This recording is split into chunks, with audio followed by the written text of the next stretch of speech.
Si tu m'as donné ta vie, je te donne la mienne. Dans le froid de la nuit, mon cœur t'appartient. Et quand la tristesse arrive, je sais tu es là, toujours près de moi. Bon samedi, bienvenue à votre émission La Victoire de l'amour. J'espère que vous allez bien aujourd'hui, qu'on se prépare à vivre une magnifique journée. Et pour bien commencer cette fin de semaine, on rejoint notre petite sœur sourire à nous, sœur Angèle.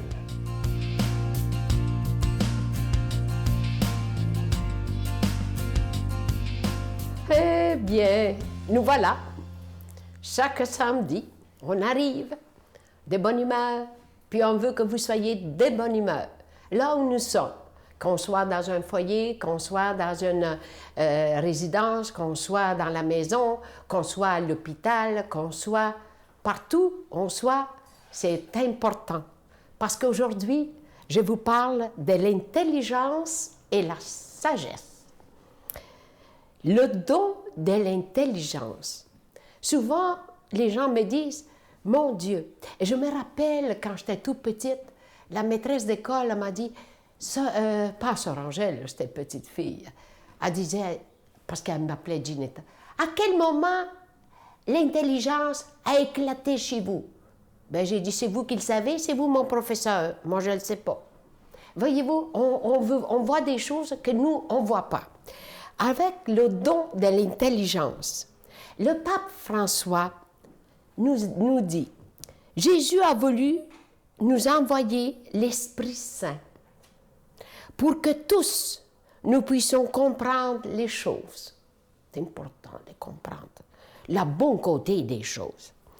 Avec l'intelligence de Dieu, c'est le don avec lequel l'Esprit Saint nous introduit dans l'intimité avec Dieu et nous rend participants au dessein d'amour qu'il a sur nous. Et ça, c'est le pape François qui nous fait ce message. Le don de sagesse, ça c'est quelque chose. Je me demande des fois si mais on va prier pour pouvoir le... on sent qu'on ne l'a pas, on va prier pour l'avoir. Et là encore, le pape François, c'est voir toutes choses avec les yeux de Dieu, entendre avec ses oreilles et parler avec ses mots, aimer avec son cœur, juger avec son jugement. Waouh! Moi, là, je trouve que c'est fort, mais c'est ça qu'il nous dit le pape François.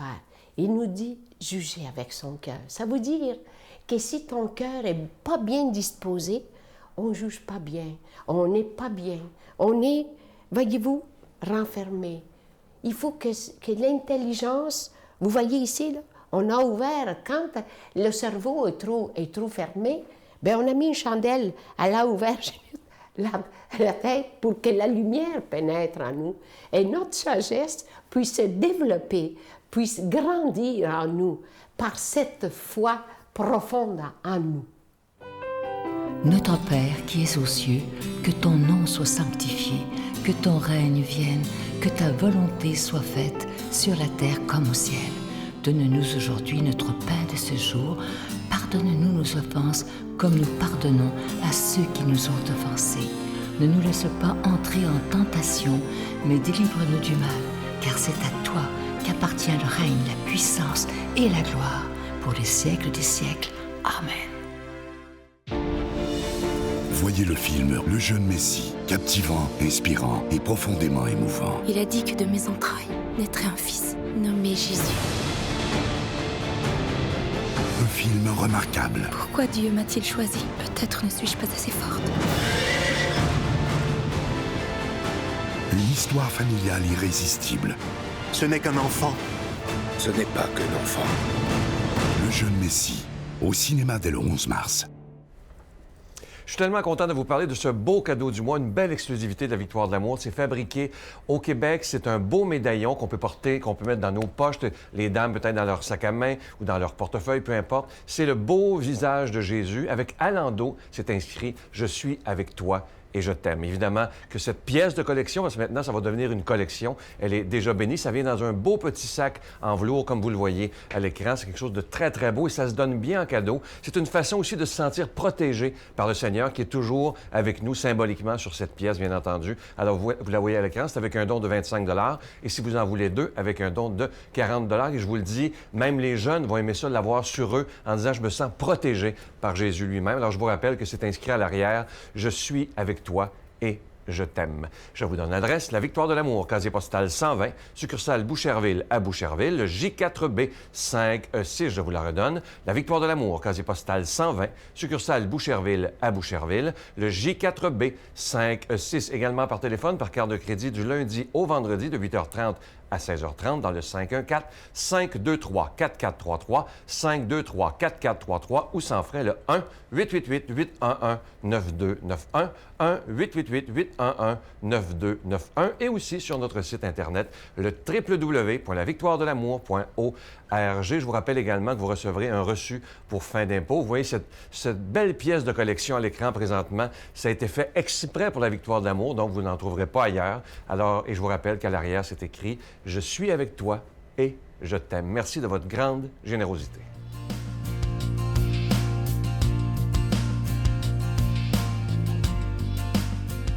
Mon Dieu, donnez-moi la sérénité d'accepter les choses que je ne peux changer, le courage de changer les choses que je peux et la sagesse d'en connaître la différence. Amen. La parole de Dieu aujourd'hui est proclamée par l'abbé Jean Chrysostome.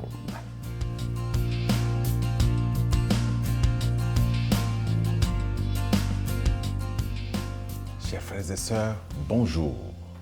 Nous sommes durant l'octave de Pâques. Nous venons de célébrer Pâques où le Christ ressuscité s'est présenté à nous avec une lumière nouvelle.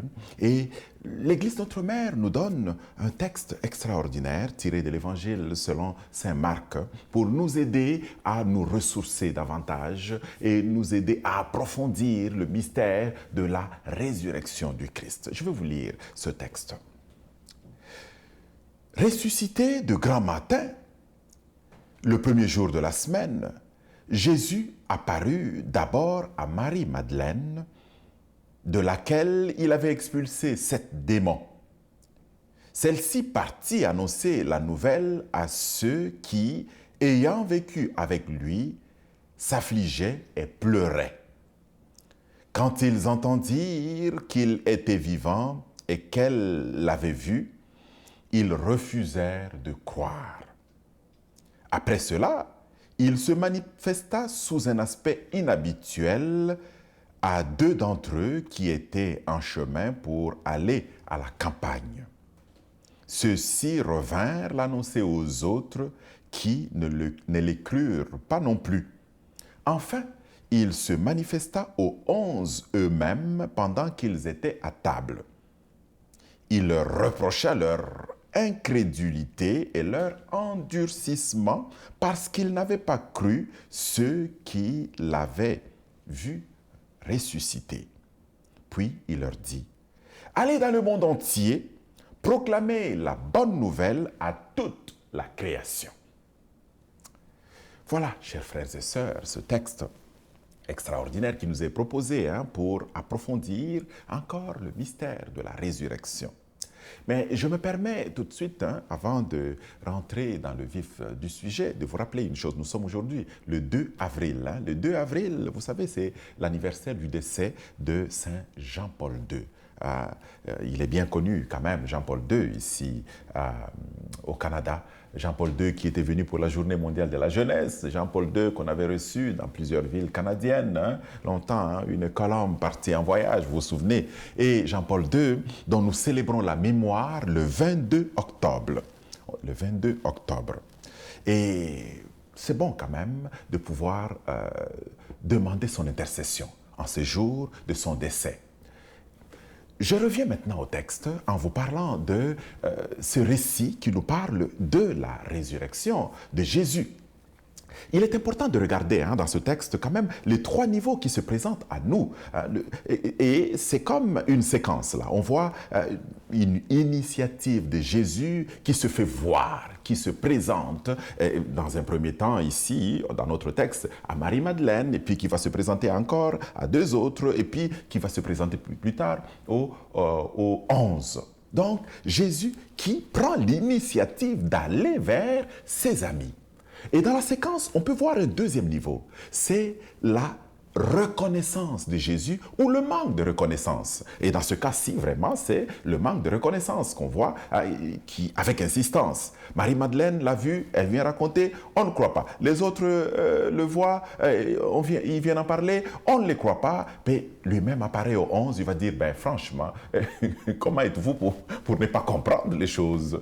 Comment êtes-vous un cœur aussi endurci? Et comment êtes-vous incapable d'accueillir ce message de vie qui vous est apporté? Voyez-vous, ça c'est la deuxième partie de la séquence. Et la troisième, celle qui est de la mission. Donc, dans l'apparition ou la présence de Jésus à ses disciples, il y a cette troisième dimension, celle de la mission. Et dans notre texte d'aujourd'hui, on peut vraiment voir que l'emphase est vraiment mise sur la partie de la mission. Parce que finalement, quand il vient, il va leur dire « Allez dans le monde entier, proclamer la bonne nouvelle à toute la création. » Oui, nous sommes envoyés pour aller annoncer la bonne nouvelle.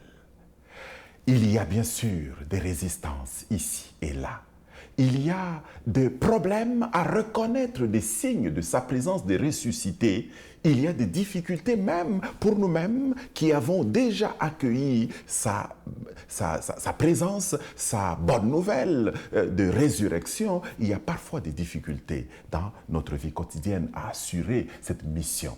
Mais le Christ revient encore pour nous parler et nous réconforter, pour nous redonner des signes de sa présence, pour nous ouvrir des yeux sur ces signes et nous rendre capables de pouvoir en témoigner. Ces signes de sa présence, nous les avons, on en trouve plusieurs dans notre quotidien, parfois à travers un beau sourire d'un enfant, un beau geste de gratuité, de bonté, de miséricorde, de tendresse autour de nous. Ces signes, nous les avons. Ce sont les signes du ressuscité, des merveilles qui s'accomplissent dans notre vie. Que ces signes nous renforcent dans notre foi en la résurrection pour que nous devenions des témoins du ressuscité, que nous puissions en parler, que nous puissions en vivre dans notre entourage. Que le Seigneur nous bénisse durant cette journée et qu'il nous accompagne au nom du Père et du Fils et du Saint-Esprit. Amen. Je vous salue Marie, pleine de grâce. Le Seigneur est avec vous. Vous êtes bénie entre toutes les femmes, et Jésus, le fruit de vos entrailles, est béni. Sainte Marie, Mère de Dieu, priez pour nous pauvres pécheurs, maintenant et à l'heure de notre mort. Amen. Je vais vous laisser avec une très belle prière. Ça s'intitule « Prière d'un couple âgé ». Écoutez bien, c'est vraiment beau. Seigneur, dans ta bonté, tu nous as donné de belles et de longues années de vie, de bons enfants et de bien beaux petits-enfants. Tout n'a pas toujours été facile et c'est normal. Mais quand nous regardons le grand voyage que nous avons fait ensemble, nous te disons merci du fond du cœur. Ton amour ne nous a jamais quittés. C'est lui qui a nourri le nôtre et celui de toute notre famille. Oui, nous serons toujours en amour. C'est tellement beau. Parfois, je vois des couples qui ont 50, 60, 70 ans de mariage et je connais quelqu'un, entre autres, qui me disait ils ont plus de 60 ans de mariage et il parle de son épouse, cet homme-là, comme s'il venait de la rencontrer. Ils sont toujours en amour et ça, c'est tellement beau. Et je trouve ça même extrêmement touchant. Alors, je vous souhaite une belle journée et n'oubliez pas l'émission de demain, c'est très, très bon. À demain, bye. Quand j'ai compris que Joleil avait été agressé sexuellement et assassiné, là, genre noyé, j'ai dit à la personne qui a fait ça, elle n'est pas normale. Donc, si elle n'est pas normale, c'est comme une personne malade, je ne peux pas lui taper sur la tête. Et comme les médecins, on doit soigner les gens tout être humain.